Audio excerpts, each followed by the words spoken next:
알겠습니다. 근데 지금 이 부산대 병원의 얘기를 조금 더 들어봐야 되는데 부산대 병원에서는요. 아니 이거 지금 응급 헬기 이거 민주당이 요청한 거다라고 지금 얘기를 하고 있어요. 네. 그러니까 민주당이 요청해가지고 응급 헬기를 타고 온 거죠. 그러니까 의료진의 판단이 아니었습니다. 근데 이제 닥터 헬기 또 그러니까 응급 헬기 출동 기준이 또 따로 있습니다. 있잖아요. 명확하게. 그러니까 이거는 보니까 응급 의료는 저도 이제 좀 찾아봤는데 응급 의료나 강선우가 말했습니다. 강선우의 답이군요. 이경은 아니군요. 정정드립니다. 이경 씨가 아니고요. 강선우 대변인의 말입니다.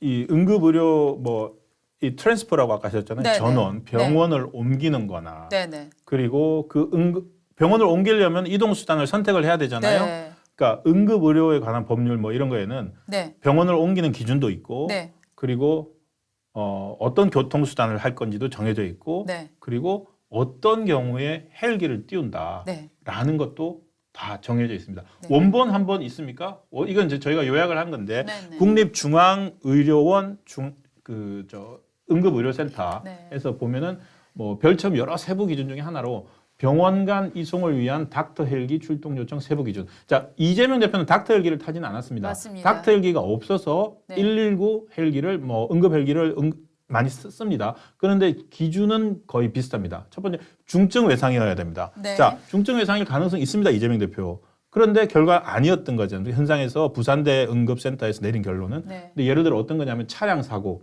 근데 차량 사고인데 동선에서 사람이 사망을 했거나 차량 충돌 충격에 의해서 몸이 바깥으로 튕겨져 나갔거나 차량이 전복됐거나 그리고 추락을 했을 때는 3층 이상의 높이에서 추락했거나 그리고 총상이나 관통창을 입었거나 그리고 외부 출혈이 지혈이 되지 않거나 이런 이제 외상일 경우 그리고 다른 것들은 심근경색 환자, 뇌졸중 환자, 급성 호흡 곤란 환자, 심정지 환자 그리고 독극물 중독 그리고 분만 징후를 보이고 있는 산모인 경우에는 헬기를 탈 수 있다. 우리가 이제 어떤 섬 같은데 보면은 소방 헬기가 가지 않습니까?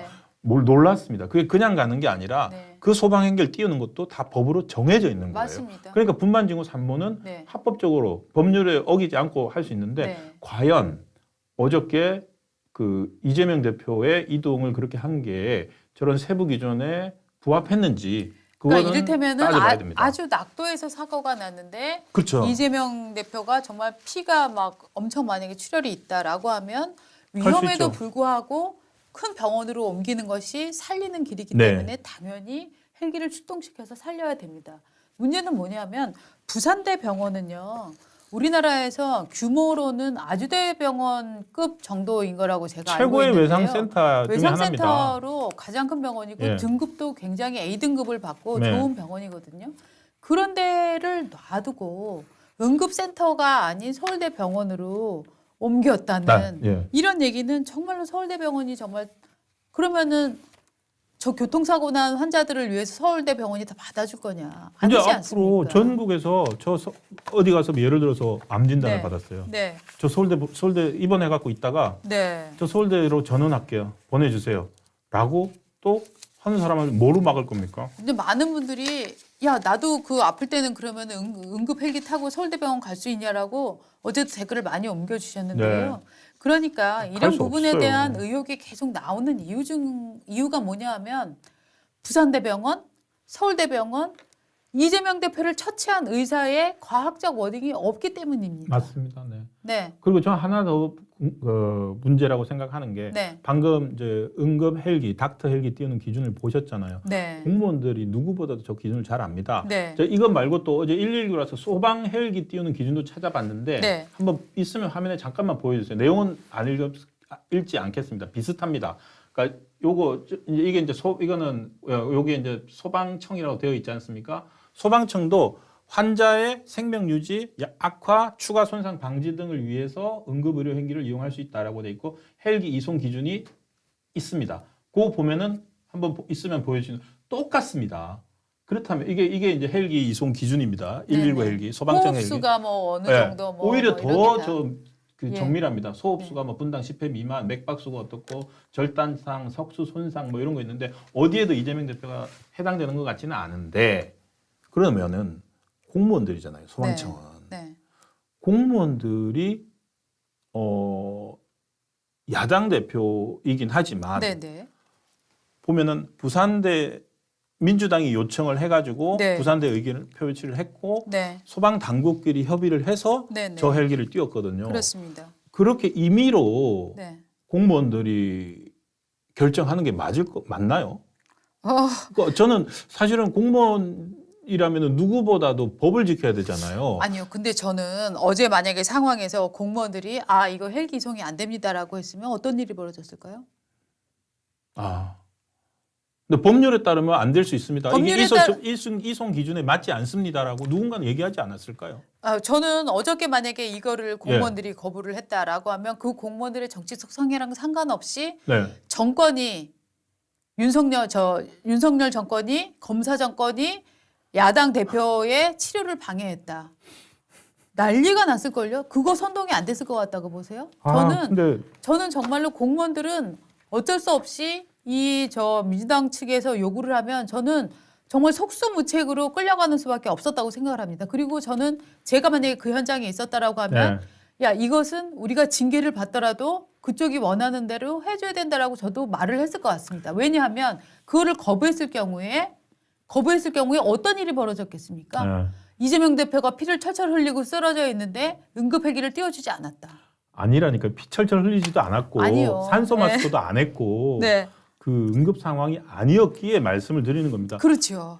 심지어 헬기 가가지고 뭐 착륙장을 잡지 못해서 서울 근처 와가지고도 그냥 별로 한 시간 가까이 떠 있었다는 거 아닙니까? 네, 맞습니다. 원래 이제 서울대 병원 쪽에 내렸어야 되는데 만약에 진짜로 응급 상황이었으면은 뭐 어떻게 내리든지 해야 되는데 야 그래요 그러면 또 딴 데 그래서 노들섬 내린 거 아닙니까?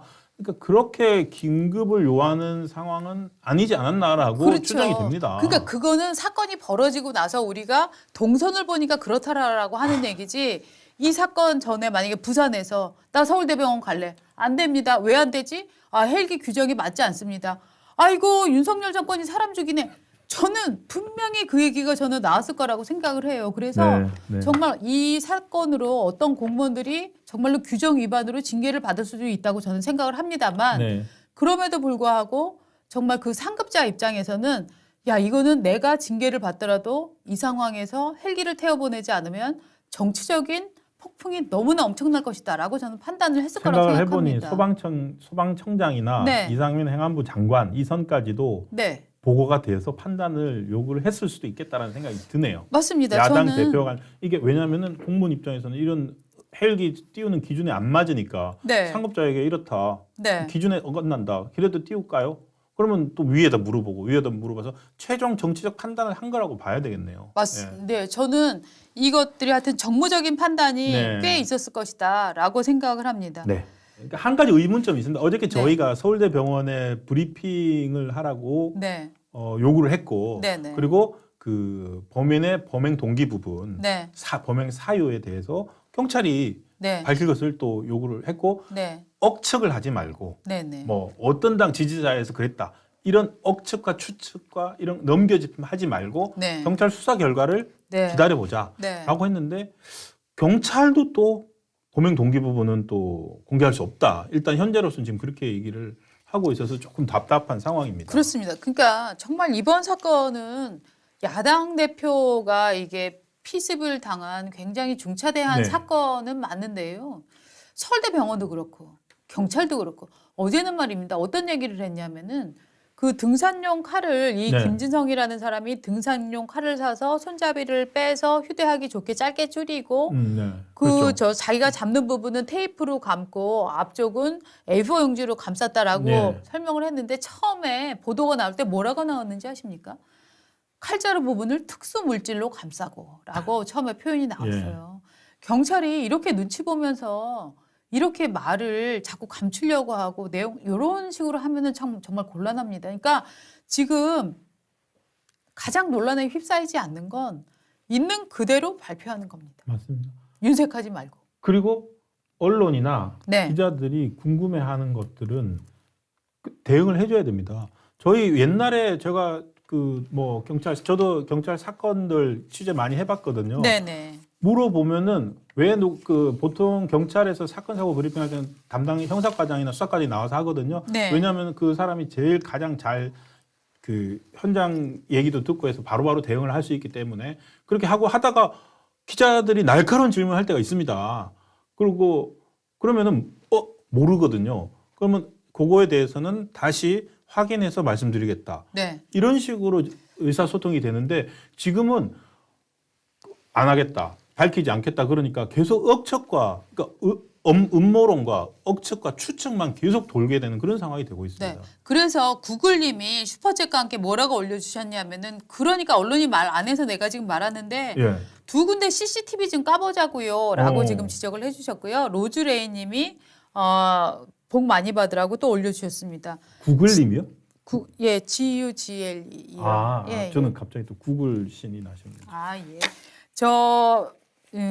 지금 민주당 이재명 대표는 관련해서 재판 일정들이 쭈르륵 밀리게 돼 있는데 그 일정들 밀리는 거 한번 여러분들과 함께 같이 보겠습니다. 이 표를 보면은 일단 1월 3일부터 7일까지 이 정치 일정이 지금 쭉 밀린 거 한번 보시죠. 이거는 이제 민주당의 네. 그 일정입니다. 파란색 부분. 네. 민주당의 향후 일정들. 이낙연 전 대표 탈당이나 창당이나 이런 것들이 일단 일주일은 밀릴 것 같다. 맞습니다. 보고 있습니다.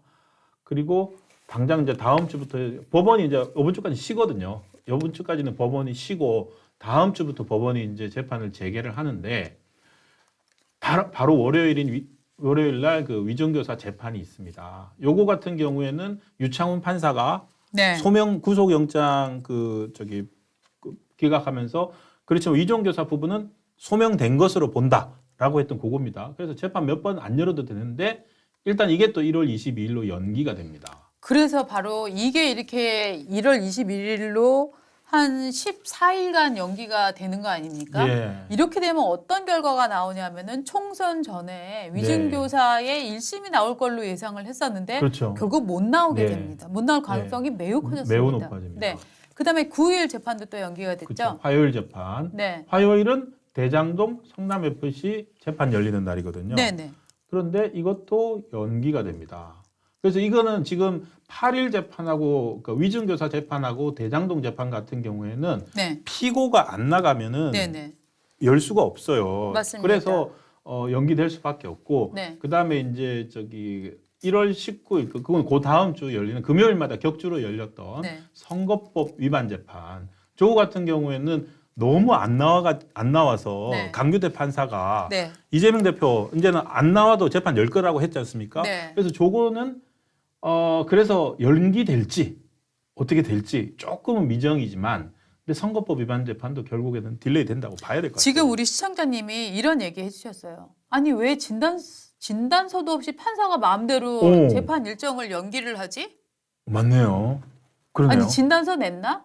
이런 지적을 해주셨는데요. 이게 우리 독자님들이 네. 그러니까 이게 이제 기자들이 질문할 때 이런 거죠. 진단서 받아봤습니까? 진단서에 맞습니다. 뭐라고 나와 있습니까? 맞습니다. 그 진단서 볼 수 있는 기회겠네요. 네. 이재명 대표의 진단서는 법정에서 공개될 수가 있을 것 같은데요. 그런데 지금 우리 시청자님이 정말로 날카로운 지적을 해주셨는데요.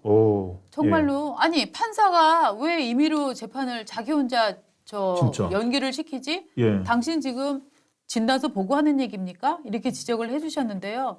저는 정말 이 시청자님의 지적이 날카롭다고 생각을 하는데 아마도 나중에 우리 사회가 전체적으로 이 이재명 대표 관련해서 정말 너그럽다는 생각하지 않습니까? 예. 병원은 병원대로 브리핑할 것도 안 합니다. 그다음에 소방헬기 서울로 가겠어요? 전화 연락하면 서울대에서 네 오세요. 바로 받아줍니다. 지방에서는 헬기도 띄워줍니다. 법원에서는 재판도 연기해 줍니다. 네.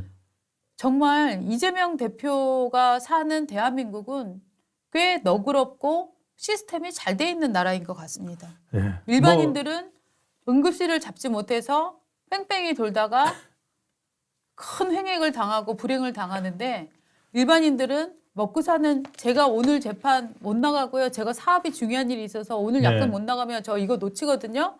라고 해서 재판을 밀어주는 적이 있습니까? 아무리 개인 비즈니스가 중하다고 해도 법원에서는 밀어주지 않습니다. 그런 네. 사유로는. 지금 이런 비판에 대해서 네. 이재명 대표 지지자들은 네. 뭔 얘기를 하냐면 야당 대표는 네. 우리나라 의전 서열 8위다. 네. 의전 서열 8위니까 네. 이 정도는 대우받아도 된다라고 얘기하는데 저는 그 말 자체가 이분들의 인식의 후진성 보여준다고 생각합니다. 의전 서열과 이런 응급 상황은 다른 겁니다. 의전은 국가 행사나 뭐 해외를 나간다든가 네. 국가 행사에 어디 간다든가 할 때 그 네. 순서가 뭐 대통령부터 해서 의전 서열이 있지 않습니까? 네. 그걸 하는 건데 이렇게 지방에서 응급 사고가 났는데 거기서 또 의전 찾고 있어요. 그런 분들이 민주주의를 얘기하고 뭐 평등을 얘기하고 그러십니까? 그러니까 당신 가족이라고 당신 네 가족도 뭐 안 그러겠냐 이런 얘기는 하고 있는 거겠죠. 네.